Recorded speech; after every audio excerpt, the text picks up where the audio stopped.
Scott Hebert, the man with a name. Welcome to Suit Up the Podcast. Thanks for having me. What's up? Scott, today we are talking National Treasure, the 2004 classic. Okay, did it feel like this movie was 20 years old? Yeah, it definitely like these can't be kind of like National Treasure, The Mummy, these type of things. They all feel like the same type of genre that doesn't really get made anymore because Yeah. everything's too realistic. You know what I mean? Like you can't just have a silly. It's hard to make a silly movie. It's hard to make a snakes on a plane without Mhm. everybody being like lame. Okay, but I would, to go back for the Mummy, I can buy into the world of the Mummy somehow more than this film. Like one of the notes that I had watching National Treasure is that Nicolas Cage was perfect casting for this movie because this movie has zero subtext Yeah. at all. What Yeah. you see is literally what you are getting. And he's basically a walking cartoon. Oh yeah. That's a very good way to put it. Yeah, it's very caricaturist, like yeah, there's not a lot of depth. Like There's not layers to this. watching this movie was a fun one to rewatch because I don't know what your history with it is, but I grew up watching this movie because, of course, what homeschooling mom does not want to like just throw her child in front of this movie because it has American history in it? Zero Mhm. accuracy at all. But I watched this movie so much as a kid, and I was like, oh, it's a great movie. It's a classic. It's incredible. I rewatch it. I'm like, oh, this movie is not perfect. This That's so movie is funny. very cheesy. I remember when it like I remember watching it and how old are you right now? I'm 29. So I So I was think 9 years old when this movie came out. I would have been in grade 10 if it came out in 2004. So I think I understood that it was just like silly. You know what I Hmm. mean? Like, okay, we're gonna go watch him steal the Denver, like the thing, whatever. Okay, well, I'm in it. Um, I probably seen it when it like afterwards. I remember watching it like once and I was just like, okay, good. Like just a fun romp, you know what I mean? Like a fun, silly movie, whatever. So I think I kind of always had good eyes on it. That's why, well, I mean, you texted me and you said, do you want to do a good movie or a bad movie? And then I said National Treasure and or National Treasure, and I said, oh, I thought you said we're gonna do a good movie. Like, you know what I mean? So I Yeah. understand what you were saying. Okay, so 2004, released by Walt Disney Pictures. It was produced by Jerry Bruckheimer, which makes sense, Con Air. Yep. But it was directed by John Turteltaub, who I was trying to think of like what I knew from him. And what's interesting is he directed The Meg, which actually makes sense. But then he also directed Cool Runnings and Three Ninjas. Dude, I love the Three Ninjas and I love Cool Runnings. The Three Ninjas, Tom Tom, Rocky, Colt, those guys. That was like I haven't watched that in a long time. I gotta watch that again. Adds to the list of potential podcast fodder for T and Scott. So, for anyone that is unfamiliar with the film, basic premise is Nicolas Cage plays Benjamin Franklin Gates, who decides he's going to steal the Declaration of Independence to stop the bad guys from stealing it and also uncover the mystery of treasure hidden by the Freemasons. But I figure we'll kind of talk through the plot of the story. And can I just say, when the kid, so film opens up, they are in the dusty attic, and knockoff Kurt Russell kid is like looking for a book. He falls over, his grandfather's there. This is a weird casting choice because that's Christopher Plummer that plays the grandfather. Yeah. Christopher Plummer, Von Yeah. Trapp, Yeah. the Academy Award winning actor who is just has the perfect voice for this role. The He does. secret lies with Charlotte. Yeah, he's great for it. Did He, you think he he was like were you like, how did they get this guy or what? yes, well, of course I know how they got it. It's Jerry Bruckheimer and Disney. Like, let's remember this is before. Let's see. Okay, what year did Pirates of the Caribbean come out? About the same, 2005, 2006. Okay, so yeah, that came out just ahead of this. I saw someone on YouTube like doing a series of these are the film, like Disney's next big thing they were constantly looking for was the new Pirates film. Right. Realistically, though, I think that this is the movie that is just the direct precursor to Pirates of the Caribbean because it is an action adventure movie with the Bruckheimers working with Disney. Do you mean like I I don't know if I necessarily agree with that. I think that sometimes you make a movie that like sometimes you make a movie that you hope is going to be a franchise. I think Pirates is Hmm. probably something like that because it's like big. You got like huge actors. This one mainly has Nicolas Cage, and there's some Yes. other guys that are also in it. Like Parts of the Caribbean has like A three or full four. star-studded cast. That's Um, fair. I think that this movie to me feels like something that is like a much more like a snakes on the plane type of movie where it's like this is gonna be fun. People are gonna see this because it's silly. We're gonna give people 2 hours. Actually, it's as long as hell, dude. You didn't tell me that, first of all, when I signed up for this. Let's see, I was runtime for like this I film. was half an hour into it, and I was like, dude, there's still like 50 minutes or whatever, an hour or 2 hours left on this. It's 131, I see. 131 minutes. Yeah, it Yeah, definitely feels that towards the end. The total. so talks to grandfather. Grandfather tells him a story about how they have this great heritage where one of the last of the founding fathers that signed the Declaration of Independence told him about this secret treasure and said the secret lies with Charlotte. And then John Voight is the dad, and it's like it's nothing but cockamamie, blah blah blah blah blah. And comment I want to make is in this story, the grandfather says the Freemasons hid the treasure so the British couldn't find it. Yeah. And I'm like, I'm sorry, were there not British Freemasons too? Okay, I think we need to suspend our belief a little bit on this, but 'cause otherwise we're gonna be picking something apart. Like I've got a gripe with how many things burn and stay flammable in this friggin' movie after like 2,000 years or whatever it's supposed to be, 200 years. Uh, I think that with um yeah, you are right. But I think that with this level of movie of book of story, I think that there's an extra layer of suspension of disbelief or whatever it's called Yes. that Yes, you you have have to have an extra layer of suspension of disbelief because now we're actually talking about history and we are literally just saying history. totally. And it's like, okay, all this funny stuff or whatever. But like that's what I mean when I mean it's a silly movie. I don't think it's one to get super invested in because otherwise you'll just be pissed off and you'll be like, oh, what is this? Because I read this book by Andy Star Weir. Wars fans, Yeah, yeah. I read this book by Andy Weir. Martian. No, not the Martian, the other one. Oh, Project Hail Mary. And Yes. I really liked it because I think that I kept a certain level of I kept my suspension at the proper level. But Hmm. when I was looking at reviews and stuff, they were all like, the world governments would never work together like this. Like, da, da, da. I'm like, yeah, dude, it's a silly story. It's Come on, fiction. yeah, chill out, you know? So when the prologue ends, this becomes Nick Cage's movie. And they played it really smart because they just start with they find the Charlotte in the snow Antarctic, whatever, Greenland. They say where it is, I don't remember. But basically, The snowy North. wasteland, the north. They Yeah, find the ship. And they don't tell you how they found the ship, why they found the ship, anything that led them there. Just that they got there. And my favorite part about this movie is that the villain is played by Sean Bean.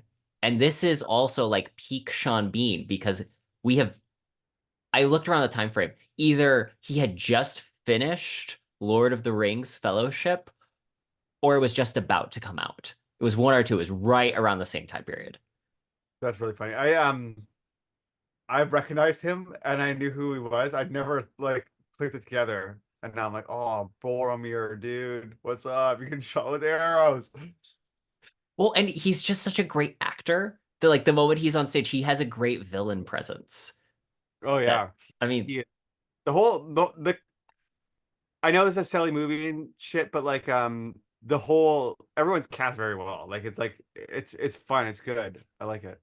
The thing I do like about them being in that art and or Arctic thing is that they it does introduce everybody really Yes. nice. The exposition is delivered perfectly for these scenes.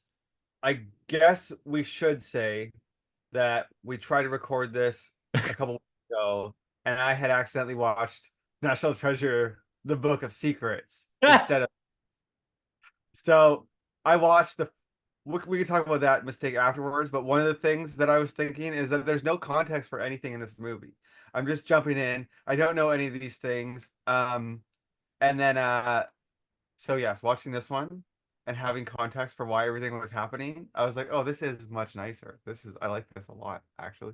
This is quality storytelling. They're telling me why I'm here, who the characters are. Well, and I think that that opening salvo does a good job of being like a good chapter one in that it introduces the premise of the story, tells you who the characters are. Each one has like a character defining moment where you get an Mhm. idea of who they are and what they're after. You know what their motivations are. You know that Riley is a computer nerd who really doesn't know how to handle himself. You know that Gates, Nicolas Cage's character, is good at solving puzzles and he knows the history and he's kind of just enthusiastic about all of this.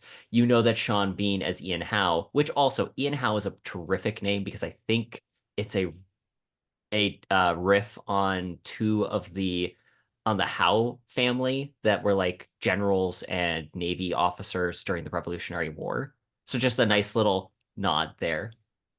But that he's only interested in the treasure and that his goons that he works with are criminals. Because there's that thing where there's like behind iron bars or something, and one guy's like, prison. And Let's talk about prison.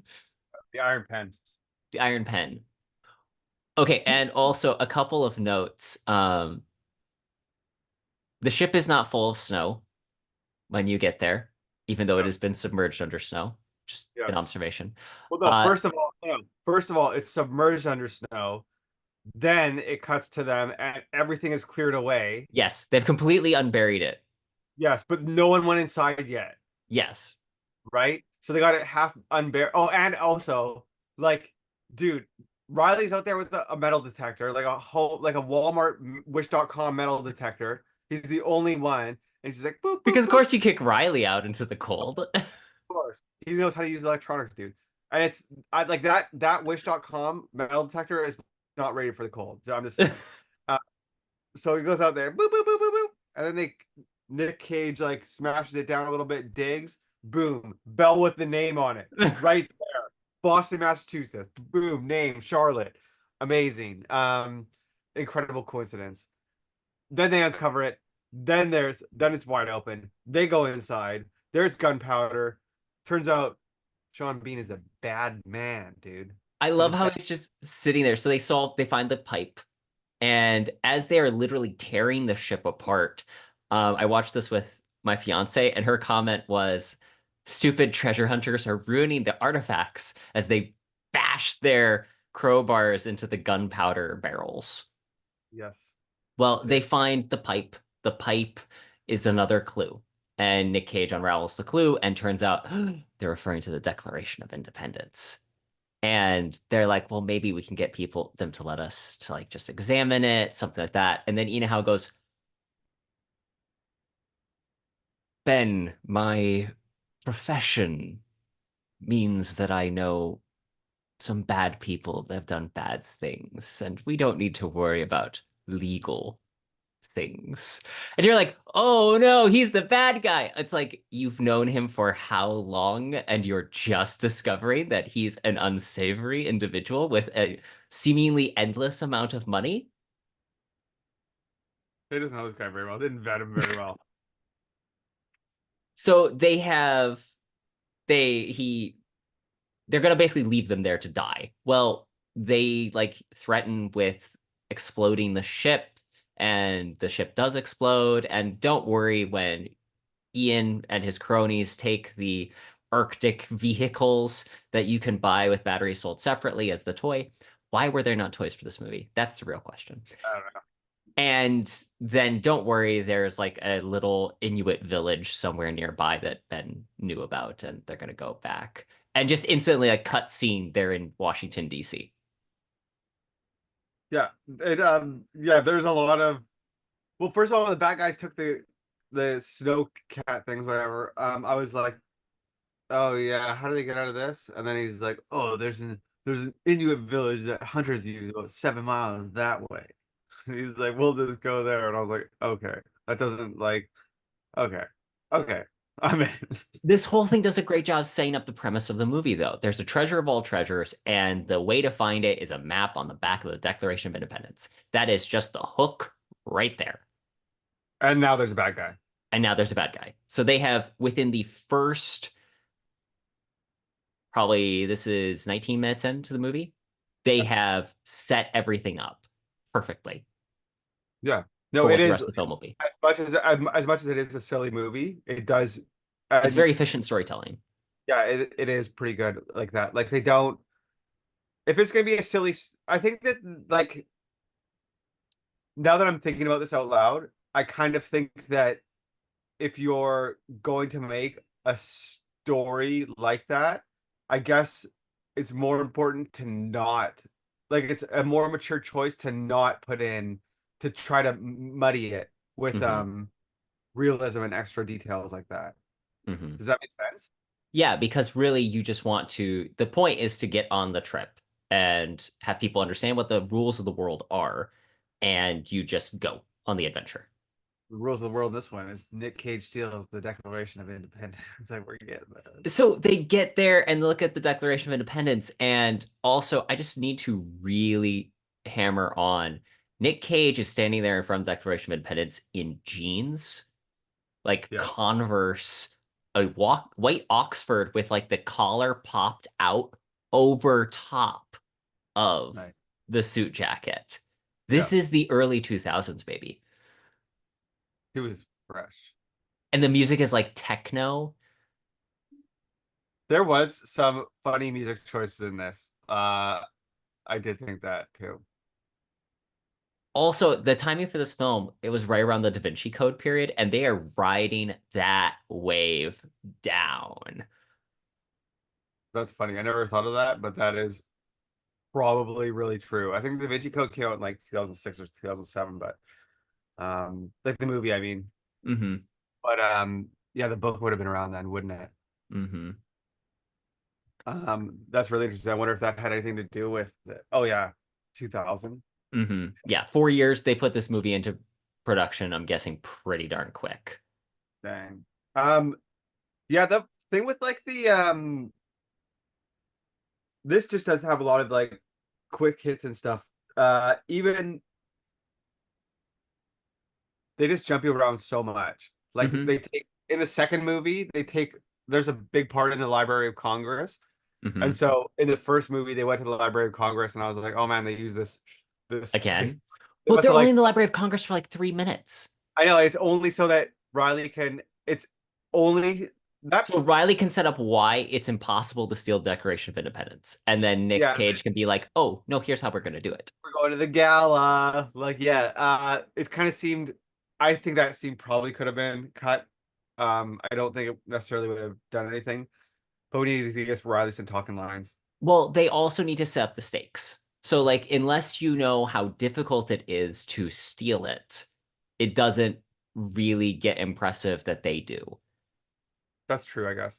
And the film, so this is where the film actually has this weird hybrid where it suddenly becomes a little Mission Impossible heisty, Yeah, that's what I was where thinking. they steal Declaration of Independence. They use the Well, even sorry, even the filming in the mhm, heist part is shot differently. yes. It's like there's a lot of like a lot of quicker cuts and stuff. They're zooming in on they're showing how the declaration is going, getting it gets sucked down into the ground and stuff. Very bad And CGI. oh, you thought it was bad? I thought it was good. I was like, this is early 2000s CGI. Like, it's not that it's bad, it's just very noticeably CGI. Whereas I think today the CGI just doesn't look as noticeable. That's fair. I thought it worked for what it Hmm. was. It was I don't know. I liked it. Hmm. Like I said, because it kind of felt like a little bit of a different. It felt like a Mm. different. It was shot differently. That it was like a little bit different. Like Hmm. I don't know. I can't think of anything, but like sometimes in movies they'll like do like a spot where it switches to like animation Yeah, or so I was just something. thinking about like Monty Python and the Holy Grail. Yeah, exactly. I think Kill Bill does that too. Hmm. A couple times. I don't know if you've seen that, but I haven't yet. oh, it's really good. Uh, My but grandmother's favorite movie, really, the TV okay, edited version. I see. Um, you would probably like that a lot. Just saying for future episodes. Um, no, to me that felt like that little section, the heist section feels like a different thing, and then we like, I mean, we'll get into it in a minute, but there's also a chase scene after that, and then it's Hmm. like that kind of goes back to just to whatever, bumbling idiots trying to find the. I also love that their names are so they meet up with gal who is at the preservation, whatever that the Hot um chick. yeah, the hot chick. Diane Kruger is the actress. Her character's name is Abigail Chase, which All right. I think is a hilarious name. Also, weird fun fact, she was in Troy as Helen of Troy in the same film that Sean Bean was in playing Odysseus. Nice. And that came out, I think, in 2004. So actually before this movie. They're just hanging out all year. Lucky them. So Diane Kruger plays Abigail Chase. When Gates and Riley try telling her that Sean Bean's going to steal the Declaration of Independence, and she susses out that they think there's a treasure map there, and you guys are crazy conspiracy nuts.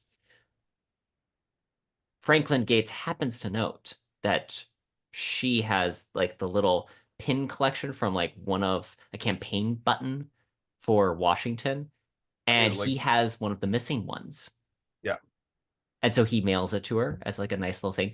But it turns out that he put like the secret stuff on top of it so that, however, here is a note that was brought up when watching this movie. Is he assuming she does not wash her hands at all through the day? she's a dirty girl, dude, for sure. Yeah, she got it in the afternoon and she got all dressed up and ready to go to this gala. She did not shower, dude. Yeah, you can't see it on the movie. She stinks. I can tell. She hasn't showered for like a week, man. I can tell. Well, I she is European. yeah. Yeah, it's different. They don't have indoor plumbing over there. So they use the No, she's pin to get American. the fingerprints. She wasn't born in the USA, That's but right. She she wasn't born in USA. So they crash the gala, they do the thing, there's a heist, then there's a chase sequence where they have like the Declaration of Independence going back and forth, back and forth. She tries taking it back. She gets taken by Ian Howe, Sean Bean, and then it's a chase through the city. And this is where my brain kind of turns off because I don't really like chase scenes. But the thing I do like is the action back and forth, where this actually made me think of where we talked about with Dial of Destiny, the Tuk Tuk scene is kind of like trying to be interesting when it's really boring. yeah, Whereas in this, they actually do a good job of through the two vehicles going back and forth, it's yes. actually invested in okay, what's happening? Where is because they have the Declaration of Independence as the MacGuffin here, you have this level of investment in where is it going? Dude, the I was watching the second movie, okay? I'm watching the second movie and I was trying to think about because it's not very good. And so I'm just like, oh no, I've already committed to doing this thing. How am I going to say something nice? Like, how am I going to pretend to be interested in this movie? Or do I just tell him, dude, I hated it, and then just shit on him the whole time for it? One of the things that happens though is that a bunch of beer kegs fall off this like truck in like this chase sequence. I'm just like, wow, you guys are really just like barrels rolling in the chase sequence. I'm like, this is just so like contrived, so everything. Um, the chase sequence in this actually it feels a lot better Mm-hmm. because they need to get the girl back, dude. Mm-hmm. Girl back, right? Mm-hmm. And because Nick Cage loves the woman. Mm-hmm. Yeah, I also like how sometimes they just Riley is like making stupid comments. He's like, "Oh, well, you got the girl." Like it's like so on the nose. Like there's nothing. It's not like, "Oh, you guys." It's like, "Oh, good job, dude." And then this is where the explicit notes that I was keeping kind of start disappearing because at this point I'm just in the movie. Like they rescue her, she's going to leave, but then he says, "Fine, leave," but she won't leave without Declaration of Independence. So it becomes, oh, now we need to keep the girl around. Thus, we now have main female character to be in the movie. Which, that said, I do want to comment. I don't know if I really feel that much chemistry between Nick Cage and her. Like as a kid, I thought, oh, look, isn't it cool? Now as an adult, I'm like, oh, it just kind of feels awkward how they're trying to have banter and it just isn't very sexy. In the second movie, they're getting divorced. So, Which both. 100% tracks. I believe that this relationship is not working out. I know, but in the second movie, it just starts off and he has to go see her and they're divorced. And I was like, this is too much. Like, how am I supposed to know that this is what's happening here? Of course, this guy is a crazy ex-wife. Oh man. Well, Going it's Nick on. Cage. But no, there's like she's beautiful. Yes. There's no like yeah, like there is no chemistry. Now that you say that's a good way to put it. There's more chemistry between Riley and Ben Gates than there is between. Oh, good for Nick. So they were going to go back to Ben Gates' place, but he had used his credit card. So now they know that he's the one that stole it. Harvey Keitel plays the FBI dude who's like chasing them, the main one. And I'm way more invested in Harvey Keitel being in this movie since having seen Pulp Fiction. Yeah. Yeah, After that, now I'm like, oh, I'm sold. This man is amazing. he's the wolf, right? Yeah. Mm-hmm. Yeah. That's a good character. I like it. He's so good at just playing like the calm straight man who like knows the wise straight man. Maybe that's a good way to put it, Mm-hmm. right? We're just Yeah. gonna be like we're We're just gonna gonna be chill. We're gonna take things down a level. He spends his weekends doing smooth jazz on the radio. yeah, totally. That's exactly who he is. But he's great at that. Like now that I'm thinking about it, I'm like, oh, is he just typecasted as like all the same guy? I think he's got a similar role in Reservoir Dogs too. I Um, think he does. yeah. Um, Actually, I think that what's his face? Quentin Tarantino has said that there's like a tenuous connection based on that, I think. Anyway, point being, Harvey Keitel's chasing him. They decide to go find Nick Cage's dad because he's the one that actually has the Silence Dogood letters that they need to use to find out what's on the back of the map. They show up at his dad's place, and his dad's instantly like, "Is she pregnant?" yeah. Which is very funny more as an adult now because I'm like, there's nothing in this movie that is anywhere near sexy or sexual. And then there's this comment randomly. Yeah, I think it's It just just yeah, feels I out don't of left field. Like as in a the kid, you're like, what's going on here? yeah. Um he's also like 45, so like Yeah, like, does it matter? Why would you go to your dad? yeah, like what like it's not like, oh dad, I'm 18, I got a girl pregnant, I'm wrecking my life. Like we had all these plans and now I gotta take care of this baby. It's like you're 45, what are you gonna do? Well no, you other John raise a Voight kid. just has zero faith in Nick Cage. And they don't want his dad to find out that they stole a Declaration of Independence for obvious reasons, but they are like trying to examine it. And his dad's like, "Oh, we can throw it in the oven," and you're like, "No!" I kind of wish they did. Their like contrived method of like testing and finding out what's on the back. It's kind of interesting. Again, it's something happening in the film. But then when they find out that, oh, Nick Cage's dad, John Voight, discovers that what happened, he's like, oh no, I can't believe you did this. You're ruining the family, blah, blah, blah. All of our family are crazy, and now you're just crazy too. And the FBI are going to go after them. So they decide to tie up his dad. And they tie him up, leave him in the chair. And it's a really funny scene when the FBI breaks in and there's John Voight tied to the chair with like his big gulp in one hand and a slice of pizza in the other. They had a remote so I could Oh, watch and his remote. it was a remote and a drink because I was sitting there and I was like, that's good. I'm gonna have to get to go pee. I don't know if I would have chosen the drink, but like whatever. Good for you. But at least I So got to sit and watch TV and wait. okay, and also this is the early 2000s because they go to like what's the urban denim whatever place? Oh, you know what's so funny? I was okay. There was a couple of I don't know. I must have looked away when the name came up. But there was a couple of things when like I was like, so when he's escaping with the Declaration of Independence, he goes to the gift shop and he gets a replica map, and then he tries to pay in cash, and then there's like a Visa on his wallet sticking out, and then the lady's like, you can pay with Visa," and then he gets compromised or whatever. But I was just like, dude, I wonder how much Visa paid for that. True. That's actually really Oh yeah, and you know what I mean? Same with this urban thing. It's like Urban just like Outfitters. That's it. yeah, whatever. But that's money, dude. That is money. That's advertising. That's baked in there. That's what that is. Like show some of them. Let's get these bucks, baby. So they like steal money from John Voight so that they can buy new clothes. The common And sense. yeah, common sense. And he wears Nick Cage is wearing like three sweaters and a jacket. And they're all gray.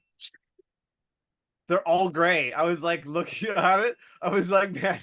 Well, first of all, I was like, damn, they're really just getting a whole outfit in like they're each getting a whole outfit from this one store. They just like picked something that was on the mannequin that looked nice. They got jackets, dude. They cleaned up. They only They, had like $100. I was gonna say they only had like $100. You Yeah, no, cannot buy all they that. they got pants. He had pants. He had three layers. He had like a shirt, sweater, and a big jacket. She also had stuff, but she didn't have shoes because they kind of like are talking to each other, and she raises her one foot. It's so the audience knows that she's into him. Yes, and she makes the comment. So your dad's first thought is you got a girl pregnant when you show up at his doorstep. He's like, "Well, I've had an indiscriminate youth." Then she's like, "Have you ever told more than one person that you loved them?" She's like, "Yes." He's like, "Well, then my father would say you've been free with your love life too." And it's like this film is crazy and amazing and hilarious at Well, the same time. because there's another little throwaway line later that his dad married his wife and then had Ben Franklin, right? Benjamin. And then she died right away. So obviously he's just like an old man, bitter towards life. And then it like the funny thing is that it I was like gonna say that technically that doesn't work because the second one, his mom shows up. in the second one, his mom shows up. Oh, that's crazy. I think So that she they actually just say, and then I lost your mother is a line that is used in the first movie. So it's not explicit that she's dead. It's merely implied she is dead. I'm gonna be honest, I wouldn't be surprised if the people that wrote the second movie didn't watch the first movie. It's the same director and same writers. They might not have seen it, dude. I don't know. But they were busy the night the premiere went on. All right, we're busy. We'll watch it later. They That's they a, were doing too much cocaine in the early 2000s. that might have been true. I forgot what I was gonna say. Let's keep going. They so basically at this point they've discovered it's at Trinity Church, something with the Liberty Bell. They not Trinity Church yet. They get to Liberty Bell, Liberty Hall. That's it. Liberty Hall. They discover more of the details on the back, and then there's a chase scene between Sean Bean like on foot and the other characters. And there's a one really funny moment where Abigail Chase like has to hide behind a counter, and the lunch counter lady is like, "What you doing?" She's like, "I'm hiding from my ex-husband." And then you see big bald dude who's like discount Vin Diesel, and he's like looking around. She's like, "That him? Mm-hmm. It's Stay like down there as long as you would like." it's a nice black lady just helping her out. Yeah, honey, stay down there as long as you like. That's so funny. Unfortunately, their whole thing comes to naught because they lose the declaration to Sean Bean, which it's very much one of those like slow-mo scenes where it's like literally dropped and it falls and it like rolls across the street in slow-mo. And then Sean Bean just picks it up in his slightly over baggy suit. With his bad guy footsteps coming in His slow, bad guy but footsteps coming slow. loud audible footsteps. Clunk, clunk, Click, click. clunk. No, we just have to sit there. There's traffic whizzing by. We can't hear any of that shit because the only thing that's important is that Sean Bean got the Boromir got the Declaration of Independence, dude. And at the same token, which is a good like symmetry, is Gates gets picked up by the FBI. Yeah, but Gates also has these Benjamin Franklin glasses now, so he's got Mhm. half of the thing, and then the bad guys got the other half. So there's still a cross that needs to be made so they can figure out where it is. The FBI agree to like call Ian Howe and they're going to try and negotiate it. Gates has to meet with Ian Howe on like the USS Intrepid, Yeah.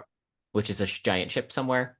Anyway, they manage to pull it off where Benjamin Franklin Gates jumps off the edge. He gets saved, but we have set up earlier in the movie that he was an experienced diver.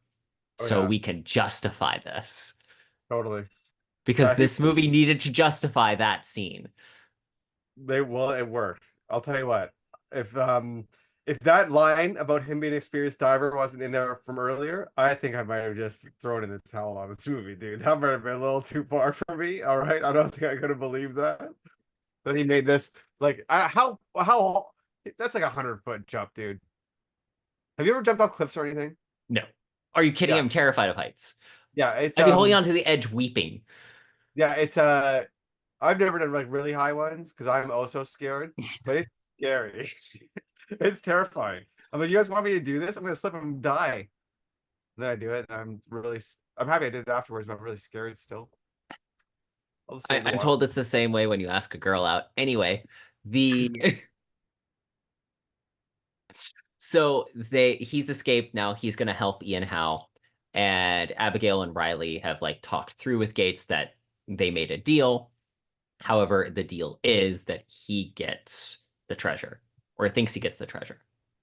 They find out it's at Trinity Church. They get there. They Anyway, the thing that I didn't have, the thing that popped in my head when that happens, I was like, you guys stole the fucking Declaration of Independence.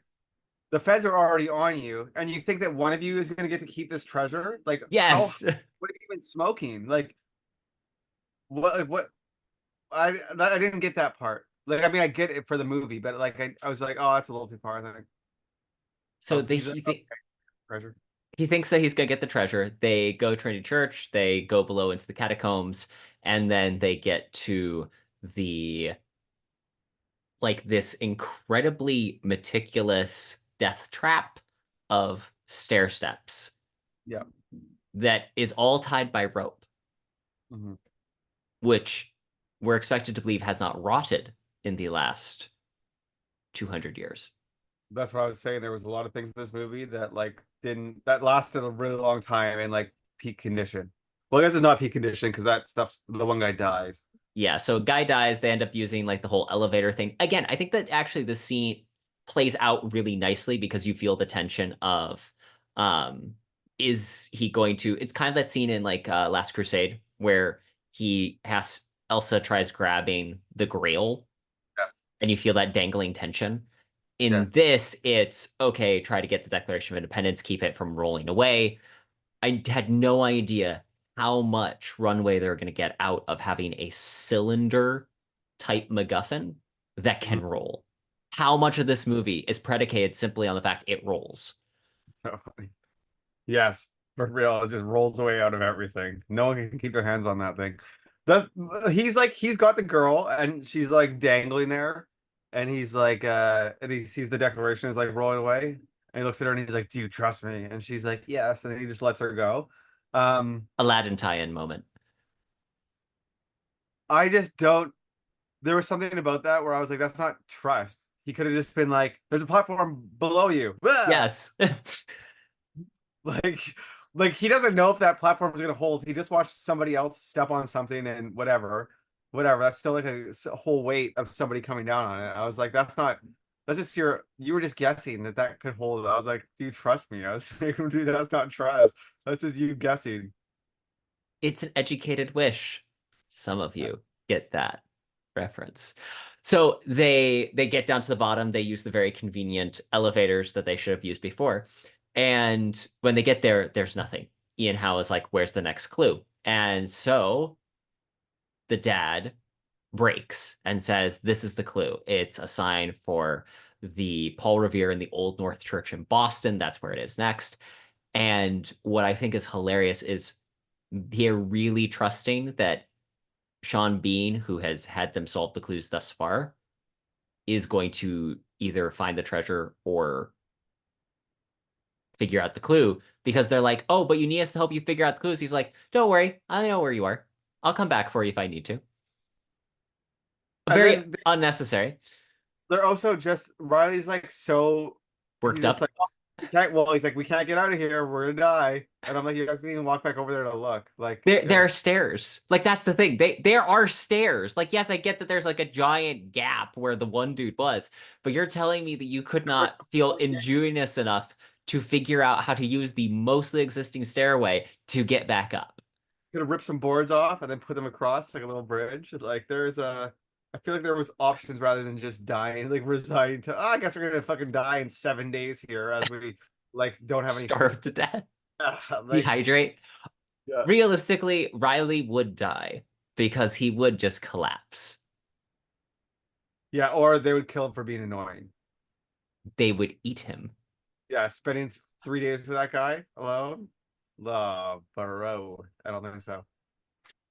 However, this has all been a ruse to get rid of Sean Bean, and the reality is they know where the actual clue is, and they use the pipe that, thank goodness, they just happened to get from Sean Bean beforehand, so they can open the doorway. They get into an empty room. And Nothing. Treasure's th gone, dude. this is where Ben Gates just kind of breaks down. He's like, I thought I was after treasure. Dad, you were right. This is nothing but a wild goose chase. And the dad's like, no, we will find it. It is real. Yeah, it does mean it's real. I was wrong, son. You were right.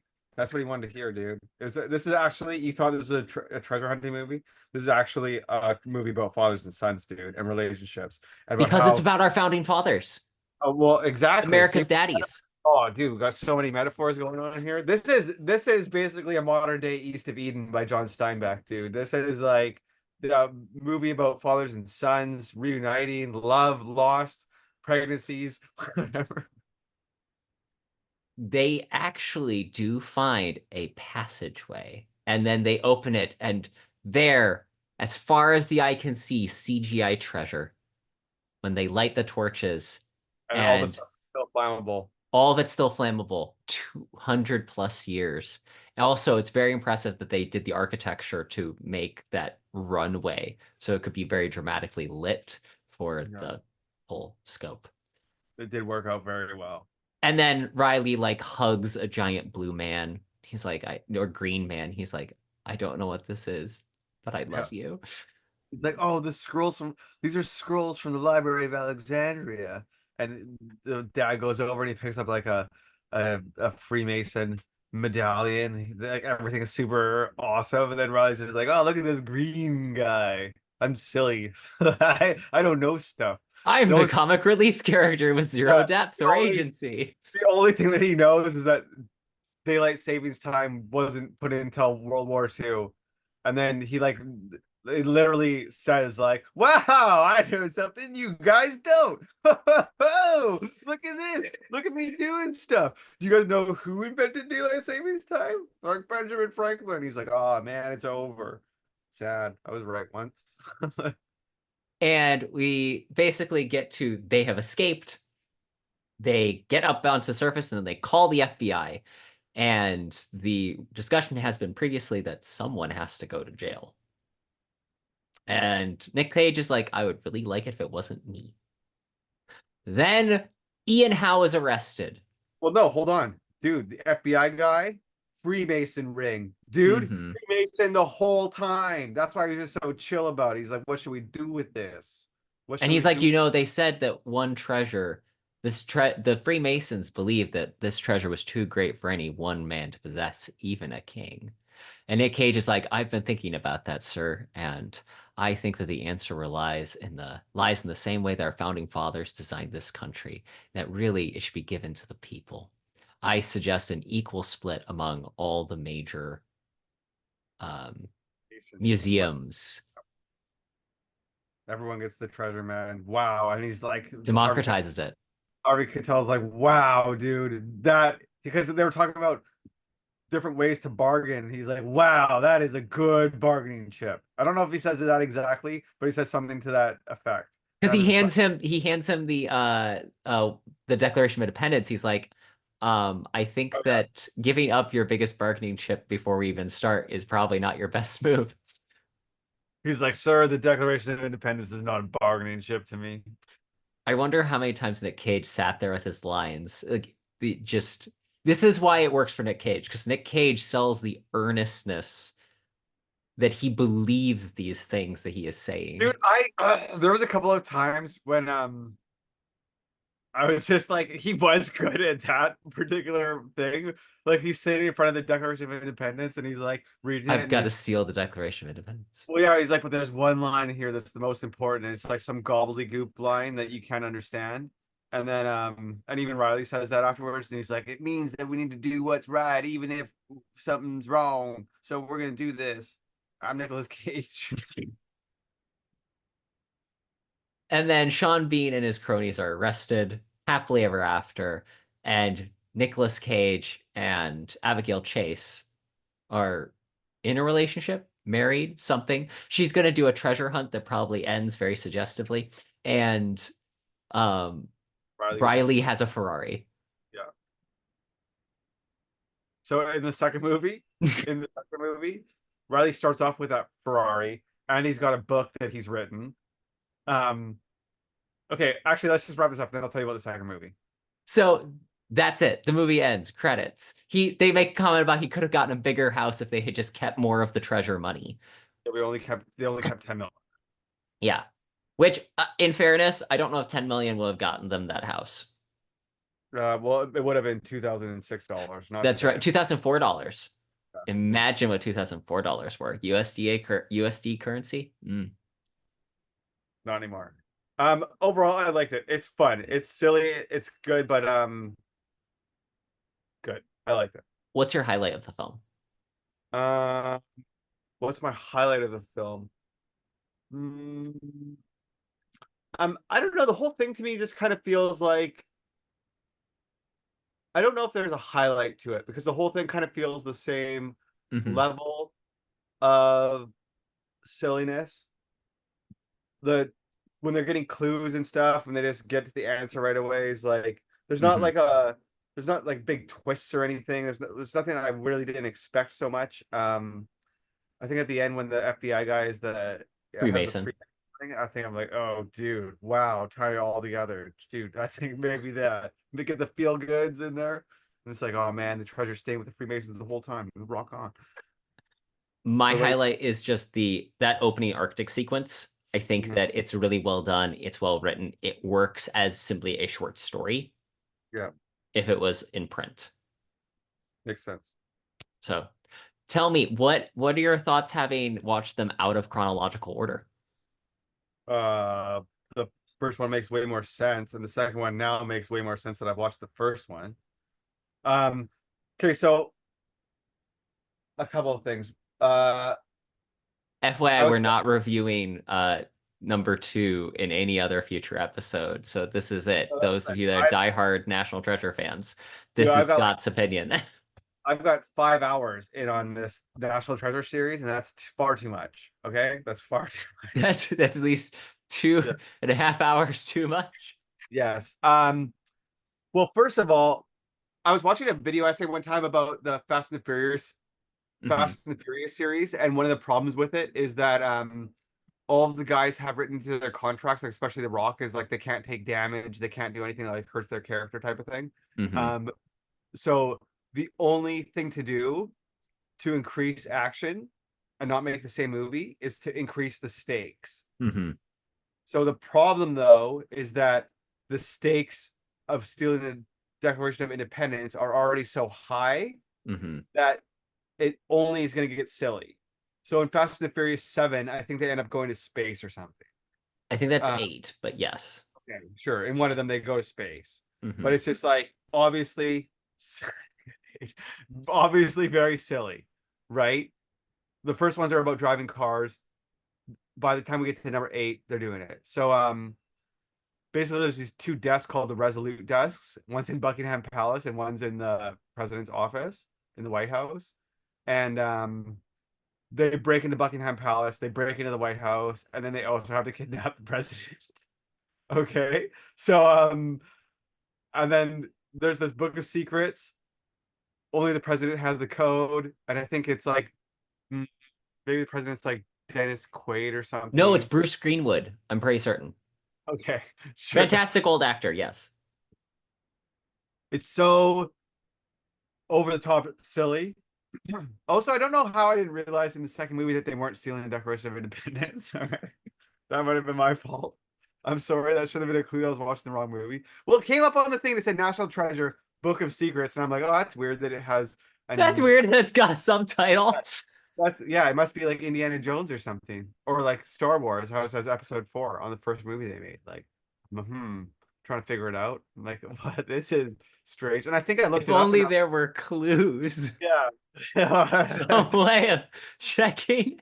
Um, that was silly. But Riley, it starts off with Riley, and he's like rolls up to this book signing because he wrote this book that no one wants to watch. Everybody thinks that he's Ben Gates because it's a book about the treasure or whatever, and he's got the Ferrari, and he's And just he's getting not cool. yeah, and he's just getting shit on right away. And it was like he's this author guy now. He's not just a nerd. Now he's like a author guy that no one has his books. I'm just like, is this supposed to be? I'm like, is this?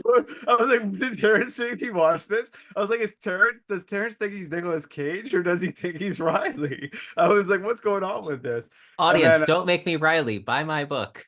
Here, yeah, One Man's Treasure, available on Kindle and paperback. so, and then, dude, it's just very silly. And his mother is also in it, so I don't know if she died, but I'm pretty sure that it was implied that she died in the first movie. So now I'm super confused. I would love to go back and know. I'm not gonna go back and watch the movie to find out. That's about it. Just the escalation of the other stuff I thought was very interesting in terms of like it tipping it over into just a really silly, like over the top silly, like not even like if I literally didn't have anything else to do, I might turn it on, but I would probably at this point choose just not to watch it at all because it's just Yeah. yeah. National Treasure one fun, National Treasure two, too silly. I think that it really does feel like it jumps the shark. Like there's Yeah, just no, it's not like it's just another adventure, whereas that would be a different thing. If it was another adventure, but it's they're trying to hit the similar beats yeah, too closely. yes. There's also I don't know. There's just too many big treasures. Hmm. The Like it's just national treasure. There are two yeah, of them, apparently. yeah. Although Well, that yeah. said, I do need a comment that there was a Disney Oh, Plus show that came okay. out called National Treasure: Edge of History. Oh my goodness. Um, the synopsis is Jess Valenzuela, Valunzina. Apologies. This feels like a Key and Peele sketch, and that is not intentional. A 20-year-old dreamer sets off on an exploration to discover the mystery of her family history with the help of her friends, seek to recover lost historical treasures. Um, I haven't watched it. I don't plan on watching it. They it has a 5.8 out of 10. Ooh, that's a little low. It's a Um, little dude, low. one of the things that like, sorry, in the second movie, Hmm. like a lot of the clues and stuff in the first movie are like stupid, to just to kind of put it bluntly. But in the Hmm. second movie, it's even worse. Like there was another, so the grandpa had this other story. Okay, grandpa has this other story. I can't Grandpa remember has a what it. lot of stories. Yeah, but then so Nick Cage is like, "Oh man, there's got to be more to this story somewhere." Was he says to John Voight directly? He's like, "Was there anything else? Was there anything else?" And because this guy gets killed, and he says something, and then he's like, "Was there anything else? Anything else in Grandpa's story?" And then John Voight's like, "Oh, you know what? He told me that when the guy is dying, that he says this is the toll that or the debt that all men pay." That's what he says. I remember now. That's what he says. And then Nick Cage is like, death. And they go to the fucking thing and they open up. That's the code. That's right. It's set off by like someone saying that the Gates family was involved in the death of Abraham Lincoln too, if I remember right. Anyway, yeah, weird. It's not as good as the first one, really. End of story. No, and the first one's not like I mean it's fun, but it's not great. The, Let's be honest. yes, the first one is popcorn fun, Yep. which again, all the contextual elements, Disney, Jerry Bruckheimer, Nicolas Cage, you're kind of queued up for. This is what you should expect. It is not high art, it is entertainment. Which segues into a plug again, One Man's Treasure, not high art, very much entertainment. Buy it on paperback and Kindle. Scott's read it even. Yep. Yep. I still gotta get into the final draft, but I did like it. I thought this one's a lot more like you. Hmm. I thought this was a much better fit. Fun story, good. Excited to see what happens with it, where it goes. Hmm. Me too. Scott, where can people go to learn more about you, your work? What do you have going on? I see artwork in the background of the video. Yeah, I quit my job and I'm gonna be an artist. I'm gonna try it for a little bit. Big Got Bug some Scott is dead. Long live Art Scott. rep. So basically, yeah, I'm gonna try to I got somebody saved up. I'm gonna work until I need to work again. So it could be next summer, it could be 2 3 years, it could just keep going. I'm not quite sure. Kind of up in the air right now, but I'm basically doing live streams on YouTube and making content on YouTube. It's just my name, Scott Hebert Art. I have a website I'm sure Terrence can link to. Hmm. And that's about it. My life is kind of in a lot of flux right now. I'm just trying to get ready to go free at the end of the month. And no, it feels good, exciting times. I'm really stoked for everything. Awesome. Well, we'll link to all of that in the show notes. Buy Scott's art. I have several of them, and they look amazing. Thank you. Until next time, Scott Hebert. Thanks for being on the show. Bye.